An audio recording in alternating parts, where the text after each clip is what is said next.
ओम पवन तनय संकट हरण मंगल मूर्तिरो पराम लखन सीता सहित हृदय संसुरो। दोस्तों, art of life by SKD channel पर आप सभी का हृदय से स्वागत है। 50 वर्ष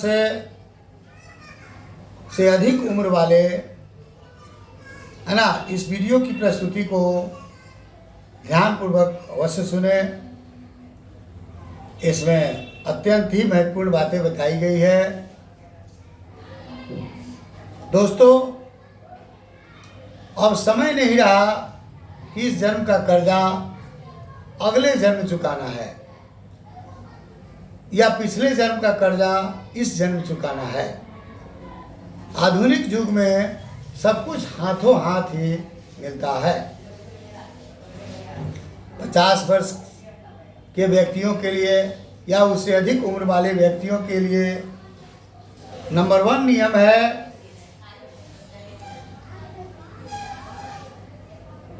आप अपने स्वयं के अस्थायी निवास पर रहें ताकि स्वतंत्र एवं सुखमय जीवन व्यतीत कर सकें। उसके बाद दूसरा नियम है कि जिनकी उम्र 50 वर्ष है या उससे अधिक है, अपना बैंक बैलेंस और अपनी अचल संपत्ति अपने पास रखें। अति प्रेम में पड़कर किसी के नाम न करें। बच्चों के तीसरा नियम है दोस्तों, बच्चों के इस वादे पर न रहें कि वे वृद्धावस्था में आपकी सेवा करेंगे, क्योंकि समय के साथ साथ बच्चों की प्राथमिकताएं भी बदलती रहती हैं। उसके बाद है नंबर 4, आप लोग इन सभी नियमों को अपने जीवन में शामिल करें तो 50 वर्ष से अधिक उम्र के व्यक्ति को ध्यान रखना है कि जो भी व्यक्ति आपके जीवन को सुख में देखना चाहता है, आपको प्रसन्न देखना चाहता है, अर्थात आपका सबसे अच्छा हितैषी है, आप उनको अपने जीवन में शामिल करें।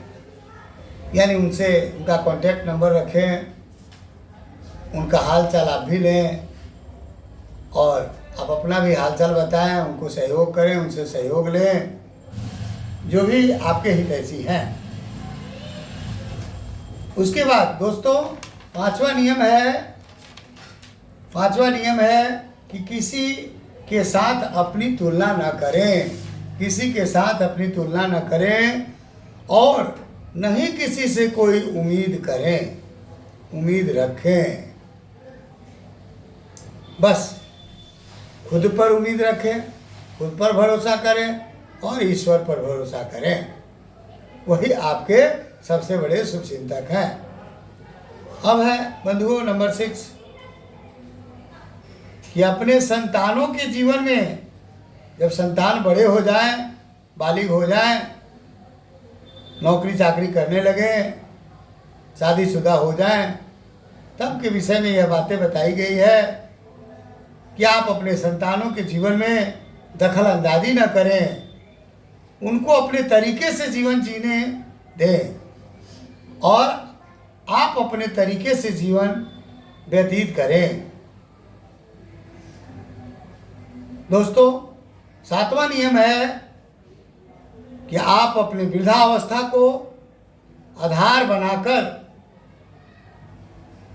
किसी से सेवा करवाने या किसी से सम्मान पाने का प्रयास कभी न करें। कहने का मतलब ये न सो करें कि मैं बूढ़ा हो गया हूँ, तुम थोड़ी मेरी सहायता कर दो, चाहे तुम मेरी सेवा कर दो, किसी पर आश्रित न रहें। ये न सोचे कि कोई मुझे ज़्यादा सम्मान दे, ज़्यादा रिस्पेक्ट दे, इसकी भी अपेक्षा करेंगे और यदि आपको सम्मान नहीं मिलेगा तो आपके हृदय को चोट पहुँचेगा। इसलिए आप इसकी भी अपेक्षा न करें किसी से उम्मीद न करें, आप स्वयं में जिए और ईश्वर के प्रति आस्था रखें, प्रेम रखें। बंधुओं, 8वां नियम है कि आप सबकी बातें सुने, किंतु किसी भी विषय में आप अपने स्वतंत्र विचारों के आधार पर निर्णय लें। किसी दूसरे के कहने सुनने के आधार पर निर्णय ना लें। फिर 9वां नियम है दोस्तों कि आप ध्यान, साधना और प्रार्थना करें। यानी वृद्धावस्था में ज़्यादा समय जो है ध्यान, साधना और प्रार्थना में बिताएं। एक्सरसाइज भी करें, मॉर्निंग वॉक, इवनिंग वॉक करने भी जाएं, किंतु ध्यान साधना अवश्य करें।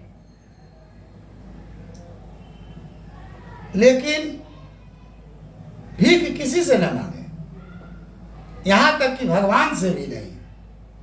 भगवान से यदि आपको मांगना है तो सिर्फ माफी और हिम्मत मांगे। बुढ़ापे में भी आपको समय से जगना है, ध्यान रखें, समय के पाबंद बने। अपने कम से कम व्यक्तिगत जीवन के नित्य क्रिया को आधा घंटा इधर चाहे उधर नियमित रूप से समय से कर लें। मॉर्निंग वॉक अवश्य करें, इवनिंग वॉक अवश्य करें, डेली एक्सरसाइज अवश्य करें जितना संभव हो सके। आसान एक्सरसाइज ही करें, प्राणायाम करें, अनुलोम विलोम करें, ठीक है। उसके अलावा कपालभाति करें, कुछ फिजिकल एक्सरसाइज करें, फिर ध्यान साधना करें, रामायण गीता इत्यादि का भी पाठ करें। यानी कि ईश्वर के काफ़ी करीब रहें कि ताकि आपकी हिम्मत हमेशा साथ दे। ईश्वर की भक्ति से आप मस्त रहें और स्वस्थ रहें। इसके अलावा बंधुओं, भगवान से लेकिन आशा नहीं रखना है, उम्मीद किसी से नहीं रखना है और किसी से लेना नहीं है। बस भगवान से केवल मांगना है तो क्या मांगना है? माफी, क्षमा याचना करना है और हिम्मत मांगनी है, साहस और हिम्मत, उत्साह, उमंग, जोश, कि ताकि आपके शरीर की एनर्जी बनी रहे, आप अपने नित्य क्रिया को अवश्य आराम से कर सके और मस्त जीवन जी सके। ये 10वां नियम है कि दोस्तों आप अपने स्वास्थ्य का ध्यान स्वयं रखें और अपने आर्थिक आधार पर शुद्ध एवं पौष्टिक भोजन ग्रहण करें। हमेशा शुद्ध और पौष्टिक भोजन ग्रहण करें। किसी के दबाव में आकर, प्रेशर में आकर कोई आलतू फालतू चीजें न खा लें। सोच समझ कर भोजन करें कि ताकि आपका जीवन सुखमय रहे, आपको किसी से सेवा करवाने की आवश्यकता नहीं पड़े। और प्रयास करें कि अपना जो भी काम है स्वयं करें। दोस्तों ये भी ध्यान रखना है कि छोटे छोटे कष्टों पर ध्यान नहीं देना है, क्योंकि छोटे छोटे कष्ट जो है उम्र होने के बाद आते जाते रहते हैं, उसको इग्नोर करके चलने की आवश्यकता है। उसके बाद दोस्तों 11वां नियम है कि आप अपने जीवन को उल्लासपूर्वक जिए, आप अपने जीवन को खुशियों के साथ जिए, खुद खुश रहें और दूसरों को भी खुश रखें। जो भी आपके करीब आए, नज़दीक आए, आप उसे हंसकर मुस्कुरा कर बातें करें। कभी कोई दुखड़ा न सुनाएं। ऐसा करें कि ताकि जो आने वाला जो भी आपके पास आए, बातें करे, वह आपसे प्रसन्न होकर जाए, खुश होकर जाए, ताकि वह बार बार आना जाना चाहे, आपके साथ इंटरेक्शन करे। तो दोस्तों 12वां नियम है कि आप जो है साल में एक या अधिक बार छोटी छोटी यात्रा अवश्य करें, तीर्थ यात्रा करें। इच्छा है तो सगे संबंधियों के यहाँ जा सकते हैं, अन्यथा तीर्थाटन करें। इससे क्या होगा, आपको आनंद की अनुभूति होगी और आपको अपने जीवन जीने का नजरिया भी आपका बदलेगा, आपके जीवन जीने का नजरिया भी बदलेगा, जीवन जीने में मजा आएगा, या जीवन बोझ नहीं लगेगा। दोस्तों, इस दुनिया में क्या है, कुछ लोग काल यापन करते हैं, यानी कि जीवन के समय को किसी तरह काटते हैं, जीवन को भार स्वरूप ढोते हैं। और कुछ लोग जीवन यापन करते हैं, यानी कि जीवन को मजे और मस्ती के साथ व्यतीत करते हैं, खुशियों के साथ व्यतीत करते हैं, हर दिन को एंजॉय करते हैं। तो ऐसा करना है हम लोग को कि हर दिन को का मजा लेना है, हर दिन को एंजॉय करना है और खुशियों के साथ जीवन व्यतीत करना है, क्योंकि यह मानव जीवन बहुत ही अनमोल है। हमारे जीवन का वक्त बहुत ही कीमती है, इसलिए हमें अपने जीवन को बहुत ही आनंद के साथ व्यतीत करना है। इस बात का ध्यान रखा जाए। उसके बाद दोस्तों, 13वां नियम है कि किसी भी तरह के टकराव को टालें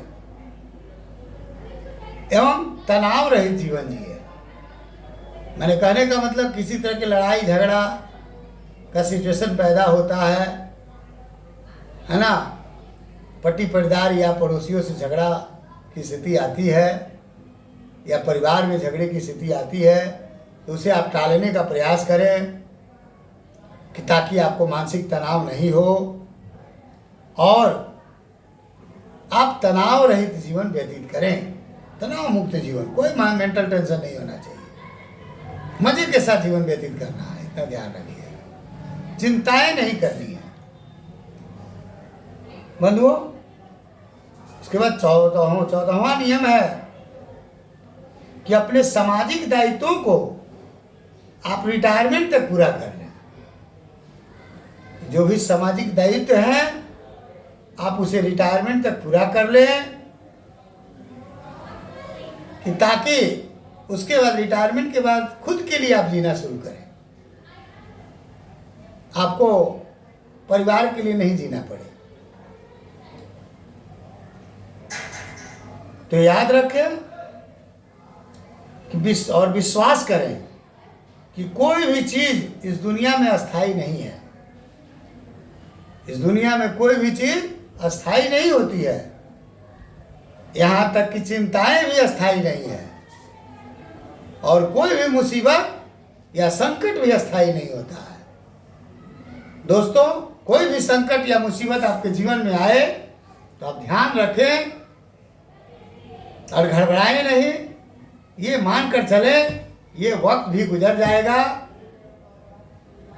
आया है संकट टल जाएगा, चिंता करने की आवश्यकता नहीं है, क्योंकि सुख और दुख दोनों क्या है, एक ही जीवन के, एक सिक्के के दो पहलू हैं।